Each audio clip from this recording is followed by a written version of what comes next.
Boa noite a todos. Retomamos o nosso estudo do capítulo 26. Na aula passada, introduzimos o capítulo estudando 6 versículos. Síntese desses 6 versículos. Sobreveio uma grande fome à região onde morava Isaac. Isaac pretendia, provavelmente, descer ao Egito a exemplo do seu pai, que, quando habitava na mesma região, experimentou também uma fome, algo muito parecido. E ele desceu para o Egito. E a experiência de Abraão no Egito não foi nada boa. O Senhor até proíbe Isaac de descer ao Egito, é o que está no versículo 2. Garante o Senhor Deus a Isaac que sua posteridade se multiplicaria, ou seja, ele está renovando a mesma promessa que fez ao seu pai, Abraão, que obedeceu à sua voz e obedeceu aos seus preceitos. Então, foi assim que terminamos o encontro da semana passada. Agora retomamos o relato a partir do versículo 7. Quando os habitantes da região o interrogavam a respeito de sua mulher, ele dizia-lhes que era sua irmã, pois, respondendo, é minha mulher, temia que os homens daquele lugar o matassem por causa de Rebeca, que era muito bela. O seu pai já havia cometido fraqueza semelhante. Em Gênesis capítulo 12, por favor, versículos 13 e depois 19, a fraqueza de Abraão no Egito. Dize, pois, que és minha irmã, para que eu seja poupado por causa de ti e me conservem a vida em atenção a ti. Ele pede a Sara, que não diga que é sua esposa, mas que é irmã.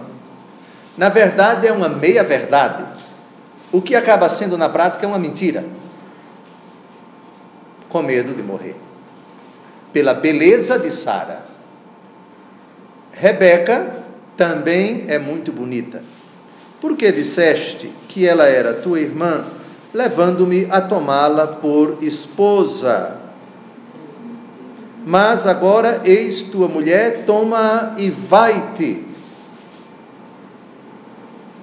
Pois bem, foi o que o faraó disse, indignado. Ele havia sido advertido pelo próprio Deus, se ele tocasse naquela mulher, a esposa de um profeta, ele acarretaria para si, para o Egito, muita desgraça. Pule para o capítulo 20, agora é Abraão com Abimeleque.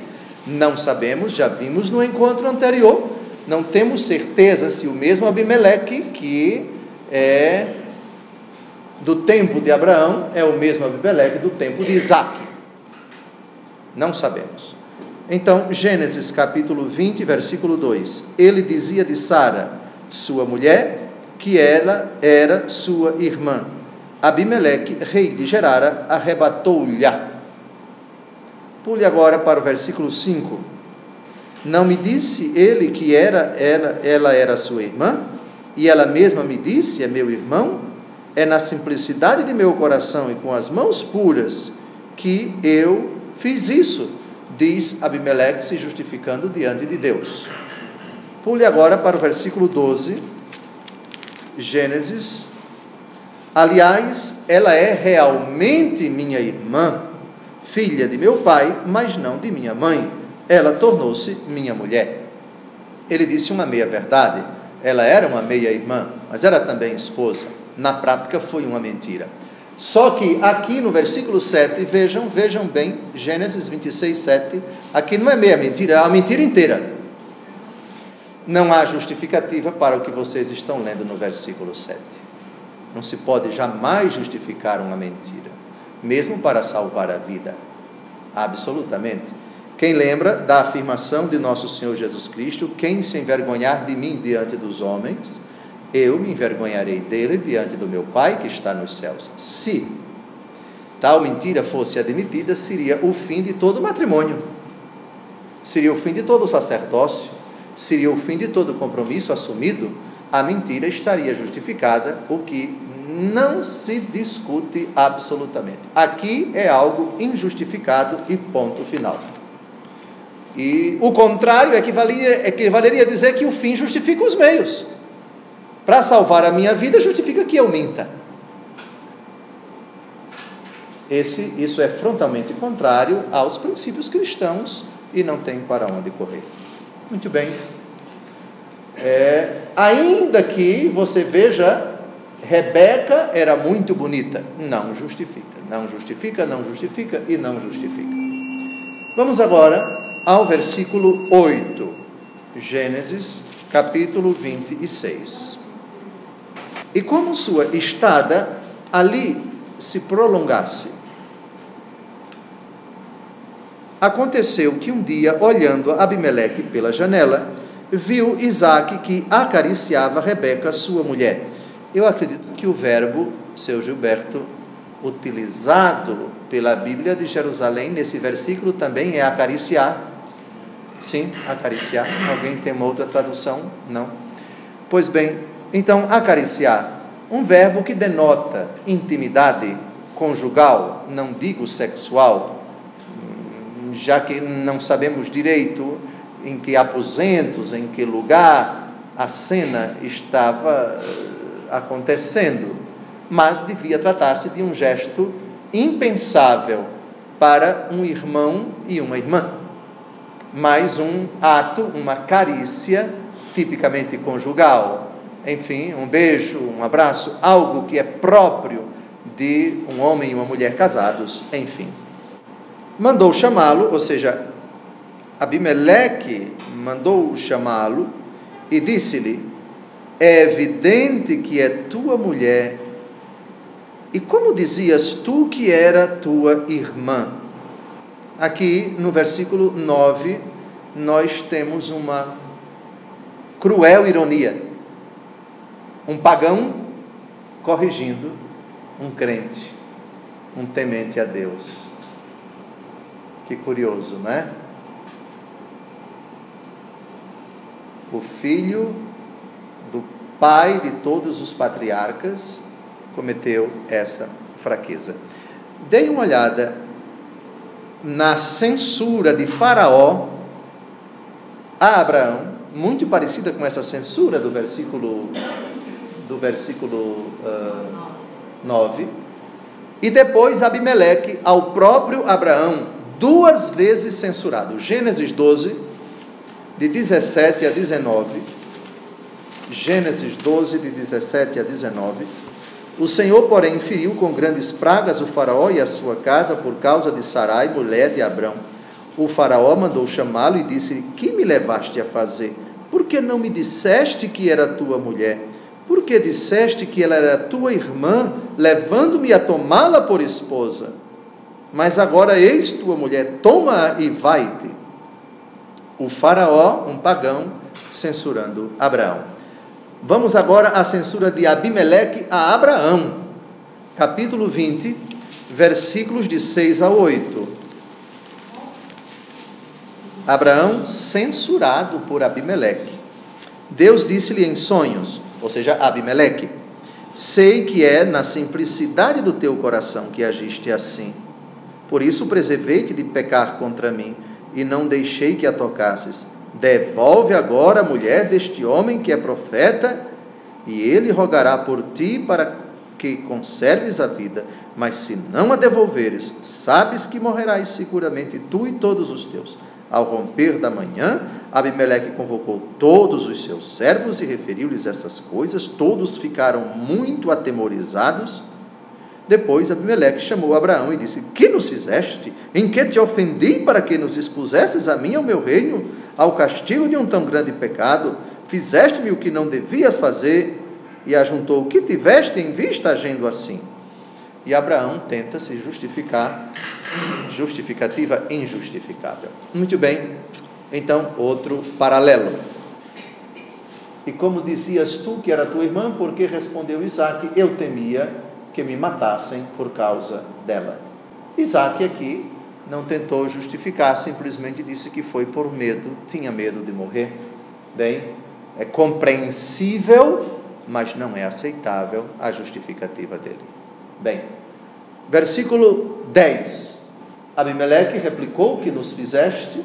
Um pouco mais, e alguém do povo teria abusado de tua mulher e terias atraído o pecado sobre nós.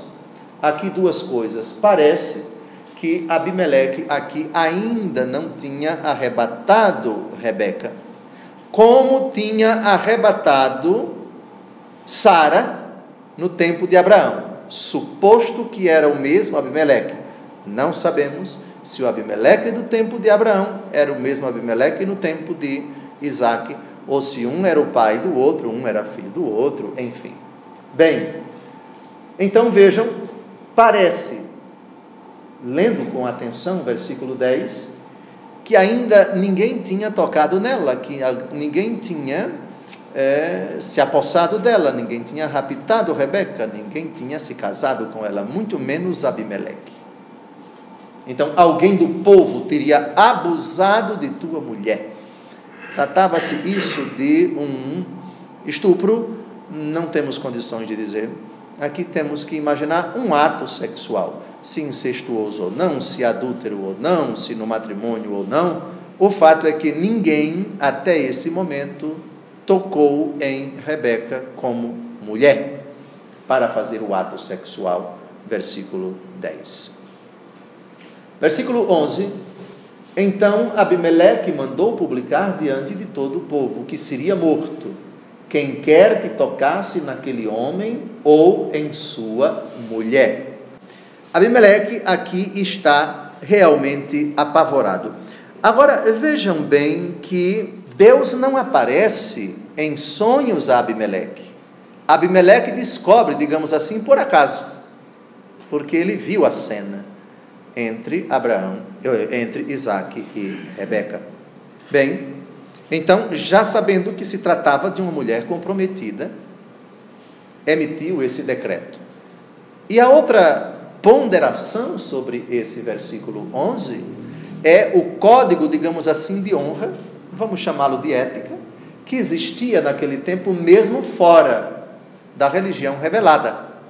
Era costume da época que um homem não podia tocar numa mulher casada. E Abimeleque vai mais além. Ninguém nem toca nela, nem toca nele.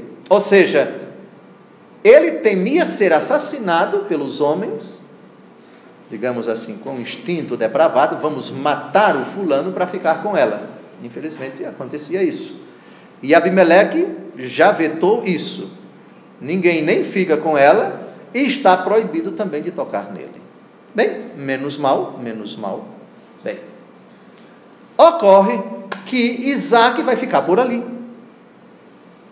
E Isaque vai ser abençoado por Deus e vai multiplicar, provavelmente, tanto ou mais que o patrimônio do seu pai. E isso vai gerar uma inveja tremenda e problemas vão acontecer entre Isaque e os filisteus, cujo rei é Abimeleque. Estamos ali mais ou menos faixa de Gaza, tá certo?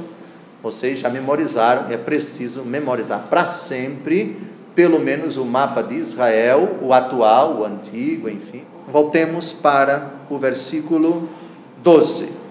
Exatamente ali, nas proximidades de Gaza, na faixa de Gaza, é a terra de Dalila, com quem se casou Sansão. Sansão morreu ali na faixa de Gaza.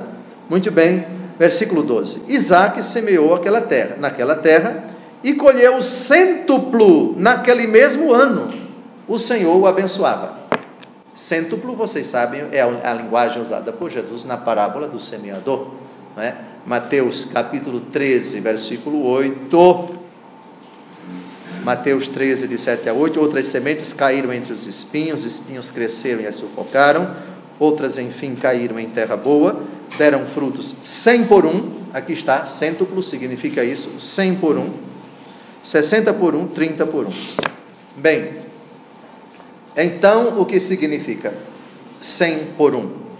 Então, para cada unidade, você colhe 100 vezes a capacidade daquela unidade. Sei lá, um pé de milho, que ordinariamente dá uma espiga, você colhe 100 vezes mais isso. Um alqueire, a produtividade normal é uma, você colhe 100 vezes aquilo. Ou seja, foi uma fartura, foi uma abundância. Tudo concorreu. Clima, chuva, umidade relativa do ar, solo, enfim. Deus abençoou, cumulou fartamente Isaque com o seu propósito de semear naquela terra. Versículo 13. E este homem cresceu, e seus bens foram aumentando cada vez mais, tornou-se extremamente rico. Essa expressão não é dita nem para Abraão, nem para Abraão. Abraão tinha, de fato, muitos bens, era um homem rico, e quando morreu rico. Agora vejamos se a expressão extremamente rico foi usada para Abraão. Vamos comparar a riqueza de Abraão com a riqueza do filho? Por favor, Gênesis 13, versículo 2. Lá em Harã, atual Turquia, Abraão era muito rico em rebanhos, prata e ouro. Muito rico. Ora, nós sabemos na língua portuguesa, extremamente rico é muito mais do que muito rico. Então, o filho ultrapassou o pai. Não sei se em laboriosidade, devia ser um cabra voltado realmente para o trabalho, gostava muito de trabalhar, e se tornou extremamente rico. Vamos ver se Abraão era tão rico quanto Isaque. Gênesis 20, de 14 a 16. Tomou então Abimeleque ovelhas, bois, servos e servas, e deu-os a Abraão, ao mesmo tempo que lhe devolvia Sara, sua mulher, e disse-lhe: minha terra está à tua disposição, fixa-te onde quiseres. Disse também a Sara: dou a teu irmão 1000 moedas de prata, isto te será um véu sobre os olhos para todos aqueles que estão contigo, eis-te justificada. Então Abraão, que já era rico, ganhou mais riqueza, mais presente de Abimeleque. Esses são os únicos textos que falam da riqueza de Abraão, mas não se diz que era um homem extremamente rico. Mas Isaque sim. Isaque se tornou mais rico, muito mais rico do que o seu papai. Bem, chegamos então ao versículo 14. Possuía rebanhos de ovelhas e de bois e numerosos escravos, e os filisteus o invejavam. A maldita, a desgraçada inveja, sentimento pérfido, diabólico. A inveja jamais pode ser justificada na Bíblia. Sabedoria, capítulo 2, por favor. Vamos ver onde nasceu esse sentimento imundo, baixo, repulsivo, vergonhoso e assassino. Assassino, sim, por causa desse versículo. Todo invejoso ou invejosa é um potencial ou uma potencial assassino ou assassina. Sabedoria, capítulo 2, versículo 24. Se eu fosse você, caro internauta, assinalava isso na sua Bíblia com letras garrafais. Todos juntos, foi por inveja do demônio que a morte entrou no mundo, e os que pertencem ao demônio prová-la. Invejoso desde o princípio é o demônio. A morte entrou no mundo por causa da inveja. Voltemos a Gênesis 26, versículo 14. Da inveja, eu disse ainda há pouco, citando Sabedoria 2:24, que a inveja, Santo Tomás, vamos decorar o conceito de inveja dado por Santo Tomás de Aquino? A inveja é a tristeza pelo bem alheio, acompanhada do desejo que esse bem seja destruído. Coisa horrível. Oh, que coisa horrível. Você sente tristeza pela vitória do outro, pela conquista do outro, pela beleza do outro, pelo casamento do outro, pelo sucesso do outro, pelo dinheiro do outro, pelo emprego do outro. E acalenta o desejo de chegar o dia de ver isso destruído. Como você não consegue? Aliás, como as coisas não acontecem, então o invejoso parte para uma outra coisa horrorosa. Já que a desgraça que eu desejo para ele não vem, eu mesmo vou desgraçar a vida dele. Versículo 15. Por isso, entupiram todos os poços que tinham cavado os escravos de seu pai Abraão, quando este ainda vivia. Nós já vimos, meu filho, agora o mapa, por favor. Nós já vimos que Abraão, no episódio de Abimeleque, ficou habitando aqui nessa região, por aqui. E Abraão mandou cavar vários poços, e esses poços deram água potável imprescindível para os escravos, para a família, e também para a agricultura e para a pecuária. Uma região inóspita como essa, quem conhece a Terra Santa sabe que a água aqui é vida,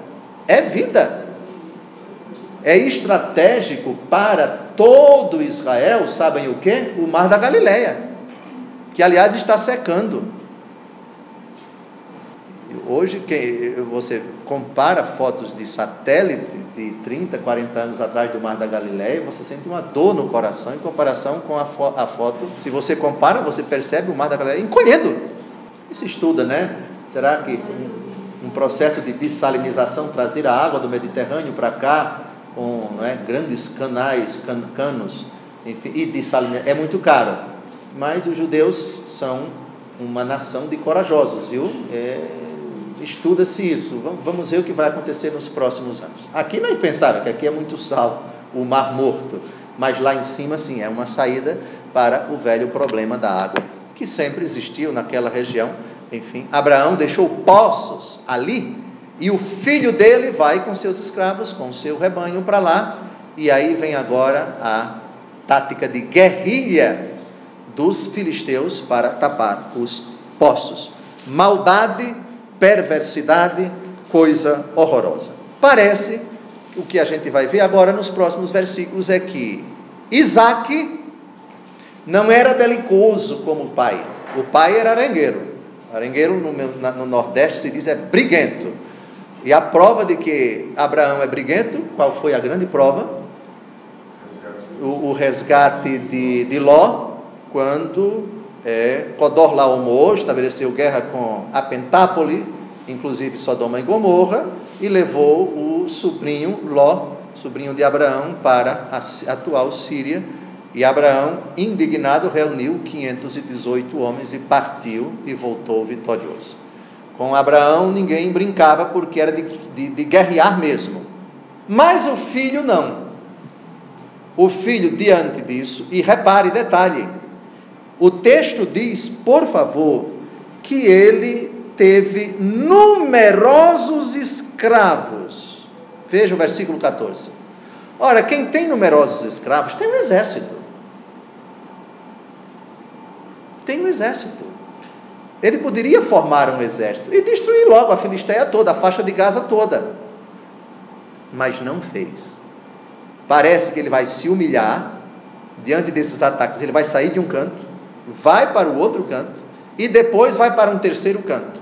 Vai para o vale de Gerara, depois Bersabeia. Ele não quer briga. Depois, o rei dos filisteus, Abimeleque, vai ao encontro dele em Bersabeia, para fazer um pacto de não agressão. Ou seja, no fundo, quem está morrendo de medo é Abimeleque, porque sabe que tem um vizinho extremamente rico, e extrema riqueza significa extremo dinheiro, extremo poder e extrema capacidade de você reunir um exército para tomar as terras de quem quer que seja, ou destruir qualquer inimigo que tente colocar em risco a integridade física e moral dos seus escravos, do seu patrimônio, etc, etc. Pois bem, Versículo 15, maldade das maldades, perversidade das perversidades, entupiram todos os poços que tinham cavado os escravos de seu pai Abraão, quando este ainda vivia.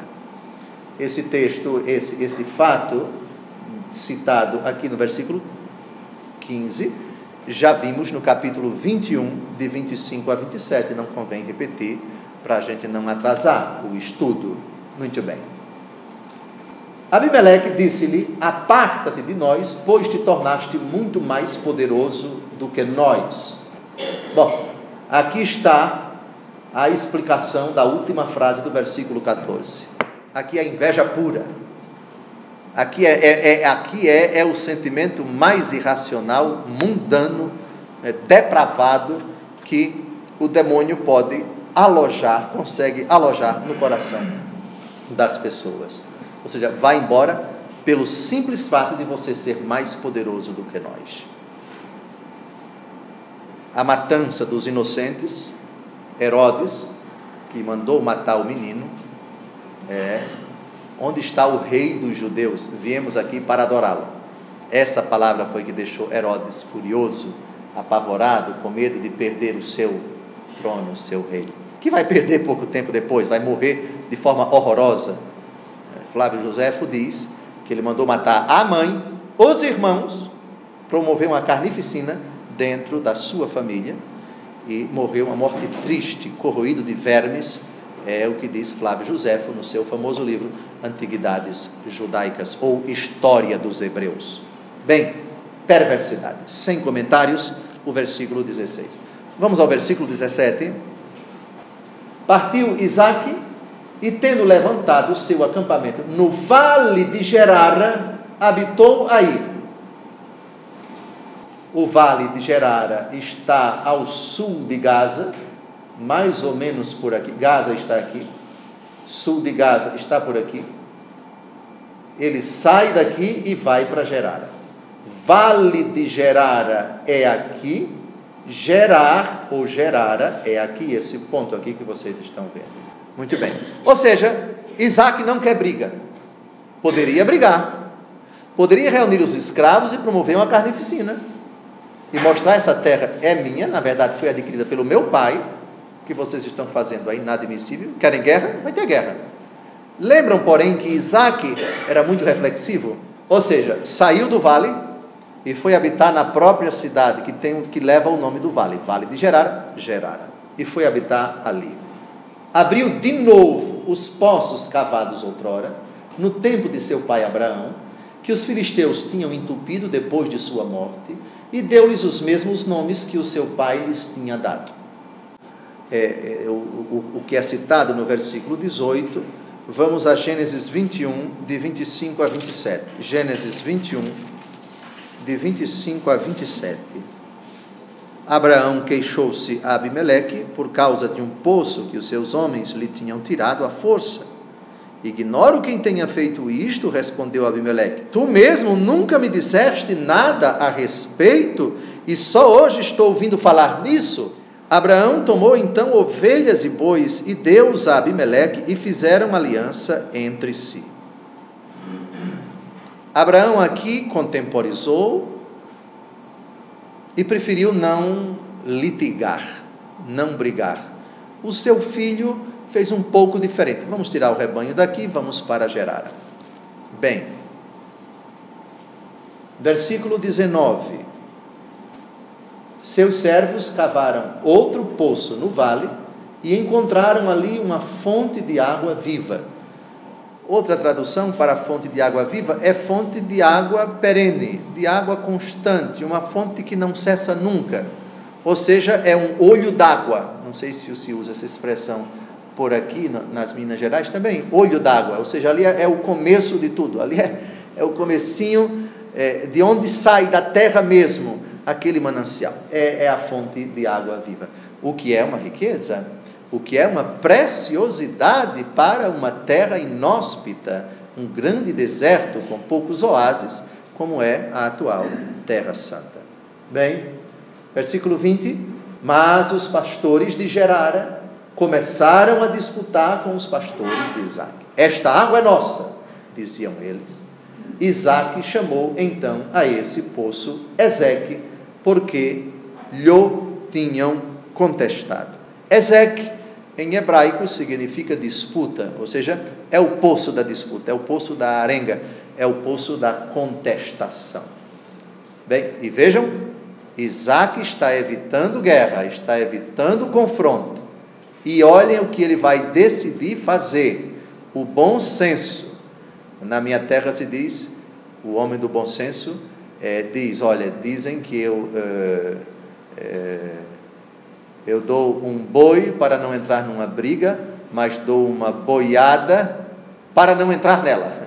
O irresponsável, o irresponsável é que diz, eu dou um boi para não entrar numa briga, mas dou uma boiada para não sair dela. Né? Esse é o briguento, isto é, você está me apurrinhando, você está me irritando, se eu tomasse essa decisão, eu vou até o fim, etc. É o belicoso, né? O outro esgota todas as possibilidades para evitar o confronto, Bem, é o que Isaque vai fazer. Versículo 21. Abriram seus pastores um segundo poço, mas surgiu outra disputa, e por isso pôs o nome de Sitna. Sitna significa oposição. Sitna, vejam as duas consoantes de Sitna e a última vogal, STA, oposição, a mesma raiz de Satã. Satã é adversário, Satã é opositor, Sitna, oposição, hostilidade, a mesma raiz. Muito bem. Então vejam, saiu do primeiro poço, esta água é nossa. Certamente o texto não diz, mas podemos imaginar que Isaque diz para os escravos, está bem, saiam daí, cavem outro poço. Foram e cavaram. De novo, outra disputa. E reparem a paciência de Isaque, nosso caríssimo patriarca. Partindo em seguida dali, abriu outro poço, sobre o qual não houve mais discussão, e pôs-lhe o nome de Reobo, porque agora, disse ele, o Senhor nos pôs ao largo, e prosperaremos na terra. Reobo, em hebraico, espaços, lugares espaçosos. Pôs-se ao largo, ou seja, na planície. Então aqui, vejam, se trata de uma grande planície da Filisteia. Largo quer dizer planície, um espaço bem aberto, devia ser algo por aqui, nas imediações de Gerara. Não temos uma precisão no relato que nós acabamos de ouvir. Vejam, de Gerara para Bersabeia, 40 quilômetros daqui para aqui, mais ou menos. Bom, vamos chegar lá. Abriu o poço com água suficiente para o rebanho, para os escravos, para a sua família, mas, vejam bem, por favor, versículo 23. Dali, Isaque subiu a Bersabeia. Como já disse, fica a 40 quilômetros de Gerara e a 115 quilômetros a sudeste de Tel Aviv, a atual capital de Israel. Detalhe, quem fundou Bersabeia não foi Isaque. Quem foi que fundou Bersabeia? Abraão. Vamos ver, por favor, Gênesis 21, 33. Quem fundou Bersabeia foi Abraão.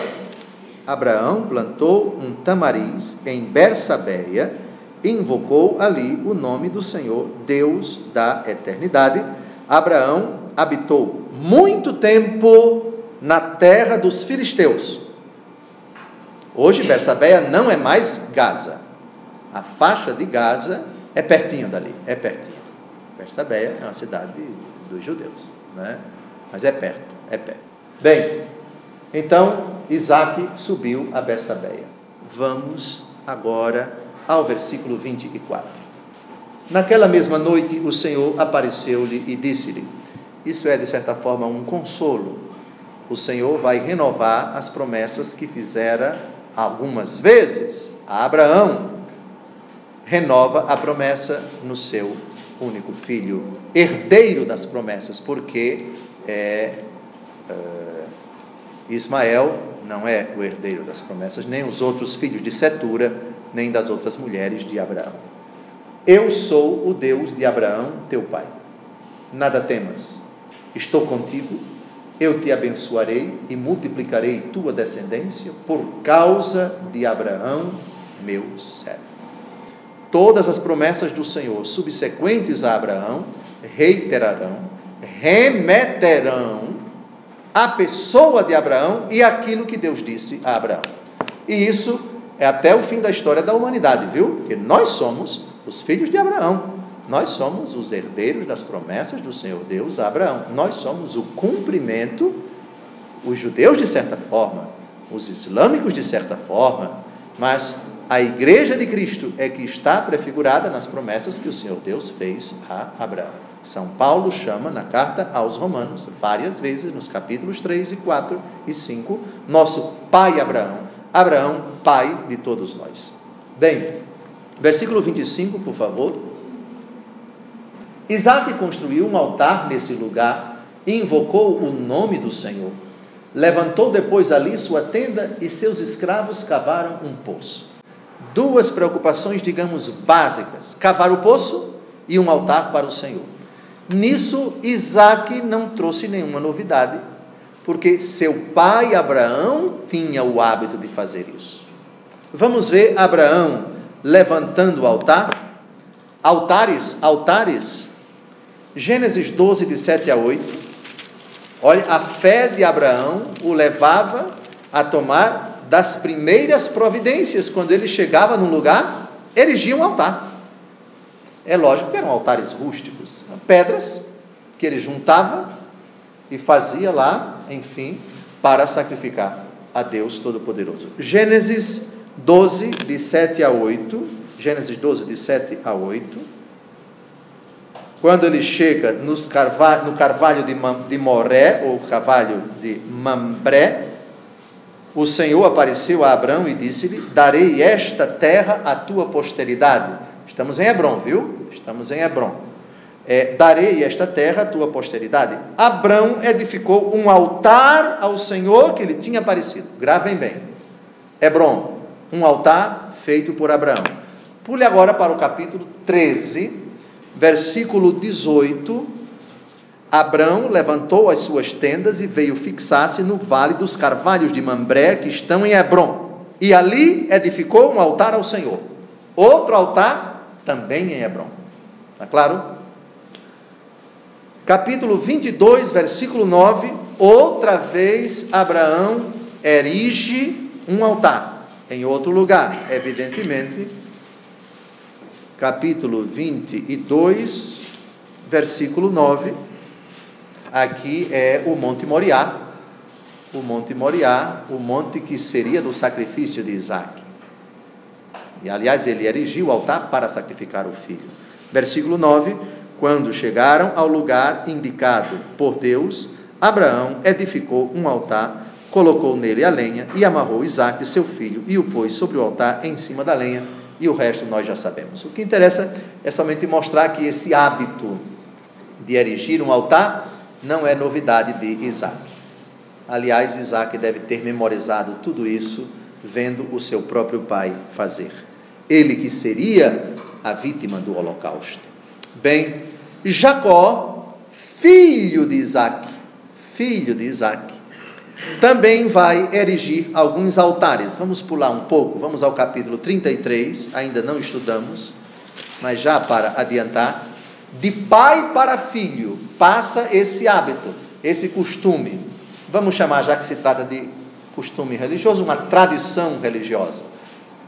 Deus significou alguma coisa para você naquele lugar? Erija um altar a Deus e ali realize um culto, e aquele lugar vai ficar santificado por todos sempre. Gênesis 33, versículo 20. Levantou aí um altar, ao qual chamou El, Deus de Israel. Jacó erige um altar na terra que ele comprou. Depois, capítulo 35, nós temos aqui 3 versículos. O versículo 1, Deus disse a Jacó: vamos, sobe a Betel e fica ali, e levanta um altar nesse lugar ao Deus que se manifestou a ti quando fugias diante de teu irmão Esaú. Pule agora para o versículo 3. Vamos subir a Betel, onde levantarei um altar ao Deus que me ouviu no dia de minha aflição e que esteve comigo durante minha viagem. E o versículo 7, levantou aí um altar e deu a esse lugar o nome de El Betel, porque foi aí que Deus lhe aparecera quando fugia diante de seu irmão. Então, a importância do altar como um marco, digamos assim, visível, geográfico, por que não, para significar uma particular intervenção de Deus na vida daquela pessoa. Bem, versículo 25, vamos ao versículo 26. Abimeleque veio de Gerara procurá-lo, com Ocosá, seu amigo, e Ficol, general do seu exército. Veio de Gerara, 40 quilômetros, mostre o mapa de novo, meu filho. Veio de Gerara. Vejam, Gerara está aqui, Bersabeia está aqui, o Berseba está aqui, 40 quilômetros, bem distante deles. Pois não é que Abimeleque vai procurar Isaque aqui, mas não é para fazer guerra. Certamente ele está se pelando de medo, é o que a gente vai ver. Volte o versículo, vejam a proposta que ele vai fazer. Abimeleque veio de Gerara procurá-lo com Ocosá, seu amigo, e Ficol, general do seu exército. Se vocês repararem bem, deem uma olhada nesse Ficol, general do exército de Abimeleque no tempo de Isaque. Agora vejam, esse Ficol vai aparecer com Abimeleque para conversar com Abraão. Gênesis 21, de 22 a 23. Por aquele tempo, Abimeleque, acompanhado de Ficol, general do seu exército, disse a Abraão: Deus está contigo em tudo o que fazes, e segue. Pergunta-se, será que o mesmo Abimeleque do tempo de Abraão é o mesmo Abimeleque do tempo de Isaque? Parece que sim, porque estamos diante de um general do exército dos filisteus que é o mesmo. Mas também existe a possibilidade de o mesmo general com Abimeleques diferentes. Bom, isso é um detalhe irrelevante no meu entendimento. Vamos voltar a Gênesis 26, 26. Isaque disse, versículo 27, por que me procurais, já que me detestais e me expulsastes do meio de vós? A pergunta é oportuna. Isaque poderia nem recebê-los, já podia partir para a guerra mesmo. O que é que essa gente quer? Eu não tenho nada com eles, eu saí de lá por causa deles. Eu me atrevo a dizer aqui que estamos diante, provavelmente, de um homem de uma capacidade, de uma paciência tremenda. Isaque devia ser uma pessoa de uma serenidade, que não esquentava com pouca coisa, e que, mesmo diante dessa constatação, se dispôs a escutá-los. Porque uma pessoa ferida, agredida, que deslocou seu rebanho, seus escravos, saiu várias vezes, de vários lugares, por causa desse tipo de gente, tinha motivos para nem recebê-los, mesmo assim, os recebeu. Eles responderam. Se verdade ou mentira, deixo para cada um julgar a intencionalidade do que vamos ler no versículo 28. Nós vimos que o Senhor está contigo e pensamos conosco, haja um juramento entre nós e ti, queremos, pois, fazer aliança contigo. Se houve sinceridade, deviam certamente estar morrendo de medo. Isto é, reconheceram que o poder de Deus, a providência de Deus, o amparo de Deus estava com eles, que tudo que faziam produziam, que que se davam bem onde quer que chegavam, que cavavam poços e os poços davam água em abundância, e haja dinheiro, e haja escravo, e haja patrimônio, etc, etc. Se houve sinceridade, então é melhor fazer um pacto de aliança com eles, se é que eles estão com raiva da gente e futuramente eles podem estabelecer guerra, então é preferível que nós os procuremos e façamos uma aliança. Se houve sinceridade, é legítimo pensar que o que motivou Abimeleque com os seus asseclas foi isso. Bem, mas a Bíblia não fala das intenções, a Bíblia simplesmente relata aquilo que foi dito. Versículo 29, por favor. Jura que não nos farás nenhum mal. Estão com medo, estão morrendo de medo. Assim como também nós não tocamos em nada do que é teu, e só te temos feito bem, deixando-te partir em paz. Que é mentira, eles não fizeram nada disso até agora. Agora tu és o bendito do Senhor. Pronto. É a proposta de Abimeleque, versículo 29. Olha a bondade, vejam, talvez a capacidade de circunspecção de Isaque, que talvez, se aconselhado ou não, se sozinho ou não, se ponderou, se pediu um tempo para pensar, ou se foi de supetão, não sabemos, mas ele ponderou. Bom, vejam, é claro que esse tipo de gente quer uma aliança conosco, é preferível ter um vizinho em termos, 40 quilômetros, mas para uma terra santa, é vizinho mesmo, é preferível você, com gente perigosa, fazer um pacto de não agressão, né? Eles no canto deles e eu no meu canto. Às vezes a gente tem que contemporizar, seja na mesma prumada, no mesmo edifício, na vizinhança. A gente não pode, infelizmente, se mudar, mas o bom senso às vezes nos leva a engolir sapo podre, como se diz na minha terra, e frear o instinto e dizer: eu tenho que, vamos dar mais uma chance, vamos tentar viver pacificamente, harmoniosamente com esse tipo de gente. E isso certamente levou Isaque a preparar um banquete, e eles comeram e beberam. Ou seja, vamos pôr um ponto final nisso, virar a página, e está bem. Versículo 31, no dia seguinte pela manhã, se levantaram, precisam ir embora, fizeram mutuamente os seus juramentos. Foi recíproco, conforme o costume da época. Isaque despediu-os em seguida, e eles afastaram-se dele em paz. Menos mal. Versículo 32, nesse mesmo dia, os escravos de Isaque vieram dar-lhe notícias do poço que estavam cavando. Encontramos água, disseram eles. Mais outra prova da benignidade, da bondade, da providência de Deus, que cumula de dádivas Isaque e todo o seu patrimônio. Estamos diante do primeiro rebento de Abraão, que explicita o cumprimento das promessas do Senhor de fazer de Abraão o pai de uma grande nação. Bem, versículo 33. Ele pôs a esse poço o nome de Sibea, de onde vem o nome de Bersabeia, nome que a cidade conserva até o dia de hoje. Seba, ou Sheba, em hebraico, é juramento. Berseba, então, ou Bersabeia, ou Berseba, poço do juramento. Essa é a etimologia da cidade de Bersabeia.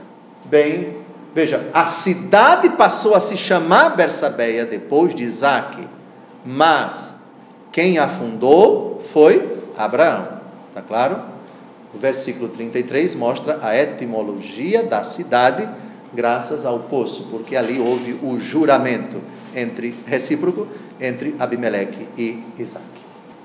Versículo 34, bastante problema.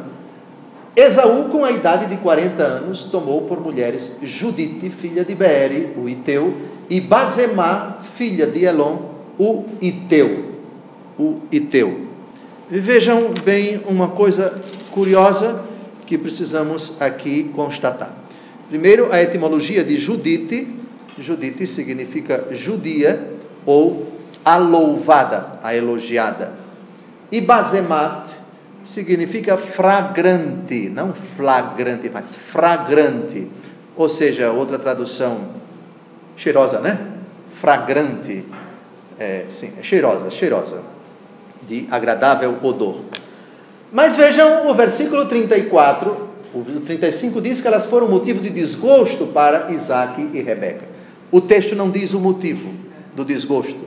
Eram temperamentais, eram briguentas, faziam sofrer o seu filho, não sabemos. Mas um detalhe, por favor, que o versículo 24 não diz tudo a respeito da vida sexual de Esaú, porque Esaú, a exemplo do seu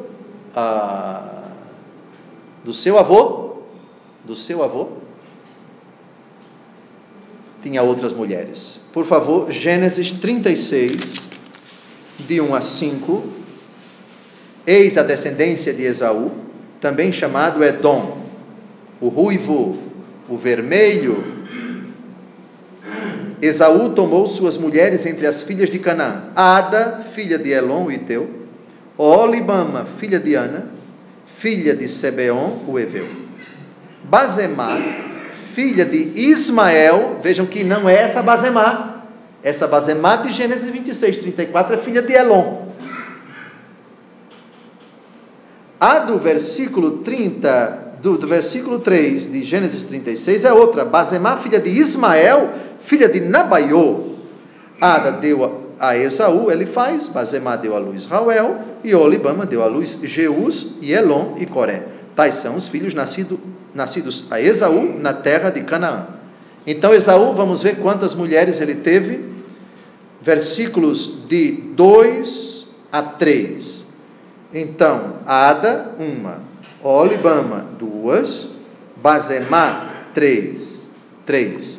E em Gênesis 26, 34, mais 2, Judite e Bazemá.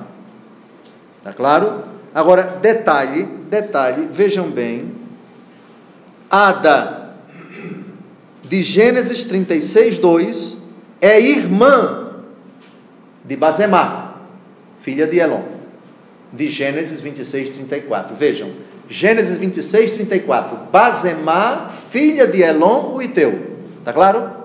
Elon. Vejam agora, Gênesis 36, 2, Ada, filha de Elon, o Iteu. Então ele casou com duas irmãs, teve várias mulheres, duas delas eram irmãs. Bem, já estamos exatamente com 1 hora de estudo. No próximo sábado, se Deus quiser, terminamos o capítulo 26, começaremos o capítulo 27, um capítulo extremissimamente doloroso, de partir o coração pelo drama vivido por todo mundo.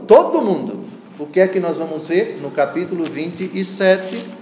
Deem uma olhada. Isaque abençoa Jacó em lugar de Esaú. É dramático, mas já tivemos um precedente. Esaú vendeu o direito de primogenitura, provavelmente Rebeca sabe, e Rebeca vai tramar uma forma de enganar o seu esposo para que ele abençoe Isaque no lugar de Esaú no leito de morte. E depois o choro, o drama de Esaú, a revolta, a inimizade dos dois irmãos, e segue. Boa noite, boa semana.